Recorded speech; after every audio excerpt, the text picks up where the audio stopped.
You have planted 700 churches. Yes, that would be right. 700. Right. 700 churches, just amazing. But in the places where you can't do that, what was your line, Huldah? You said the doctor's table becomes the pastor's pulpit. The Yes. doctor's table becomes the pastor's pulpit. That's the gift that opens the way to the giver. Well, because we can establish rural clinics in villages where we would not be able to open a church. And once we gain the respect of the villagers in treating their sick, there's so many, and we are giving 500 children blood transfusions for leukemia in our hospital every month. And at least 30 a week cleft palates. 1 out of every 700 children born in India has a cleft palate condition. Terrible faces. And so if we see these in the villages and see the need in the villages, they are transported to our hospital. And across the street from our hospital, all I can say, it's a Ronald McDonald House, you know? Okay. We keep the parents. So they can stay while while treatment is and they are ongoing. ministered to by our chaplains while the children are operated on, and then they are taken back to the villages and they see what transformation has become to that whole family. Because if you have a deformed child, actually you're shunned, you know, by the villagers. And the question is, why do you care? Yeah, why do you care? And That's it. really, why do we care? We only care because it's Christ's commission. So we're telling the truth. We really do care. It's because Jesus was the one who told us to do it. Well, we have a short story, one example of a life impacted by the love of Christ through this mission. Right. What's the boy's name? Ramon? Here's his story. Rayhan's owie is very worrisome to me and my husband. It's only because of the generous gift of Calcutta Mercy Ministries and Calcutta Mercy Hospital that we are able to repair Rayhan's hole in his heart. It has been so hard for my husband and I to watch him struggle to breathe while he runs and plays with other children. But by chance the doctor found the problem by listening to his heart one day. That day has since changed our lives. The doctor took me to a big room. It had lots of lights and lots of people in green clothes. The doctor told me I was going to take a long nap. I don't like naps. He told me he was going to fix my owie and make it all better. Precious. Now, this is a young boy whose family probably thought you wouldn't want to help them. Right. Exactly. And so the family brought him in, and our cardiologist saw them, and we knew that, okay, we have a chance to be able, and they went back, and that was the question. Why did you care? The cleft palate, same question. Yes. Why do you care? Why is it that you want to do this? And that opens our door. A little Muslim boy. Right. There are places in India where it's dangerous to be a Christian. Do you encounter that in your work? Yes, we do. But you know, our hospital is the greatest arm of evangelism.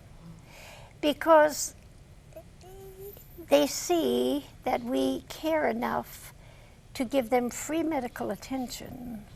Free, of course. Yes, and because of that, and feeding the poor, and educating the poor, because once we start the rural clinics, the next thing is education. And we show them the love of Christ. In the pediatric section, we found out and you know, it's a trial and error, and you understand, is that we were taking care of the children, and then we saw that the parents were actually staying on the sidewalk or somewhere, and that's when we decided we've got to have a home for these women. And so we take their clothes, we wash them, we clean them, we tell them why we do it, you know, we feed them, and so we show them exactly The mothers, why. yes. The mothers. And so because otherwise they have nowhere to go. They take train rides to come in, and Rayon, you know, I mean, he took many train rides to come in, and so it was being able to tell them, you know, why don't we allow us to feed you? Why don't you let us just tell you exactly why it is we do what we do? And of course, the only reason we could do that is just because somebody provided the money to do it. And so that is the key, is that you might not know what you're doing, but this is what you're doing. You welcome volunteers too. Oh, yes. You have people come over and Yes. participate in sharing They that wash the love? clothes, and they sit down and talk. They stay in that same building. and they take care and they talk to those, and they go out to our schools, our smaller schools, into our villages, our rural clinics, depending on what their background is, nursing, physicians, education. So giving them, we always say to them, we're not telling you anything but build your own Calcutta. Wherever it is that you go, remember that this is what you're showing is the love of Christ. I'd be remiss if I didn't mention that the grandsons are involved as well, Yes, yes. Bonnie's 3 boys. 3 sons, you know. I am so proud of, my oldest grandson is in charge of our Buntain Foundation in the secular world. You know, a hospital costs so much money. To treat 40,000 a year, you know, hospitals cost, we don't know when we admit a patient how much that patient is going to cost, maybe surgery or whatever. And so he is hitting the secular world with grants and things to help our hospital. And my middle grandson just graduated from Fuller, and he is doing Christian films. And in Pasadena. You can provide yes. some great stories Yes. for film. And then my youngest grandson is in India right now. He's a 4th-year medical student. His wife is doing her master's in public health, and she's doing her resume, and she's doing her thesis. And he's working in our hospital. Then he'll come back and finish. But he's They're kind all of involved. all involved. Yes. It's a marvelous Well, they've been story. going since they were a year old. The oldest boy's 32, and he's been going since he was 1. So. Pathway to the Impossible. I bet a book that will inspire you wherever you are. And you may not like to know more about the ministry. Buntain.org is where you want to go for the book, for more information. I wish we had more time. I might tell you that that book is $10, and it feeds a child 10 days. All of it. And all it goes to our feeding program, this Pathway to the Impossible. And I urge people, it'll help you to believe God for miracles, but also pray for the child you feed. Because everything we do, whether it is medically treating or feeding or education, it's all for one purpose. Well, I'm going to close with a Huldah Buntain quote.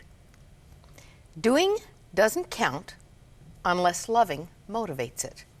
Loving doesn't count unless doing demonstrates it. That's it. That's right. I like that. God bless you and all you're doing.